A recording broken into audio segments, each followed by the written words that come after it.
Сейчас специалисты, сейсмологи обобщают оценки. Предварительная оценка в диапазоне от 7,7 до 7,9 силы толчков. Мы живем в сейсмоопасном районе, поэтому должны быть готовы и к таким событиям. Просьба сохранять спокойствие. All right, next, CNN's Alison Chinka explains what potential tsunami waves from this earthquake off the coast of Russia could actually look like. Take a look. Likelihood is very high that the U.S. will see some type of tsunami wave. The one thing we just don't know at this point is how strong those tsunami waves, how high are they going to be, what kind of damage would they end up causing in some of those areas. Now, here is the look at where the earthquake took place. This is the 8.8. It was 13 miles deep. That may seem like very deep, but it's not. It's actually very shallow in terms of geological things. So when we take a look at this, the tsunami waves are going to continue to propagate outward. Okay, so they're going to continue to stretch out. The unfortunate part is when they propagate out in this direction, that really kind of puts Hawaii in particular kind of right there in the main line of the target. Now, we've talked about Japan, for example. They're kind of off to the side. Same thing with some of these Aleutian Islands, so they may not necessarily get some of the largest of the tsunami waves. It may actually end up being some other entities, and this is why you have all of these places under some type of tsunami alert. The orange color here for the western Aleutian Islands as well as Hawaii, those are under the tsunami warning. The yellow color here for the remainder of the Aleutian Islands, as well as the entire western coast of the U.S. and portions of Canada as well. That is under a tsunami advisory. It's a little bit farther out. The good news is they will get a little bit more leeway in terms of timing and a heads up. So here's what we're talking about. Here's a look at that. So here's where the epicenter was. This is the propagating lines. This kind of tells us how long it's going to take before the tsunami waves would arrive in certain places. So you can see some of them have already started to arrive in portions of Japan and even into the Aleutian Islands, at least the very, very far western ones, but they're off to the side. It's really going to be the center portion of this that we are most concerned about. Okay, let's bring you more context around this story and exactly what happened. A tsunami hit the coastal areas of Russia's Kuril Islands and Japan's large northern island of Hokkaido. This was moments after a powerful 8.8 magnitude earthquake hit Russia's Kamchatka Peninsula today morning. Now, what do we know about the tsunami alerts that we've seen take place already? We'll speak about different regions. So, in Japan, the meteorological agency said a first tsunami wave, as we told you already, this was a wave of about 30 centimeters, had reached Nemuro on the eastern coast of Hokkaido. A first tsunami wave also hit the coastal area of Severo-Kyrilsk, the main settlement on Russia's Kuril Islands in the Pacific, according to the local governor. He said residents were safe and staying on high.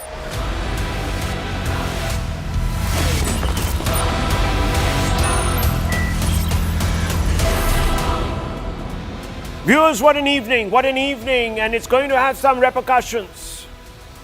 We confront yet another Trump tantrum, a reckless outburst, laced with half-truths and strategic scapegoating. As his approval ratings nosedive and domestic pressures mount, Donald Trump, viewers, has once again reached to target India to rally his mega base. He's been doing it consistently. In fact, day 2 of his presidency, viewers, after initially on day 1 focusing on the border, he started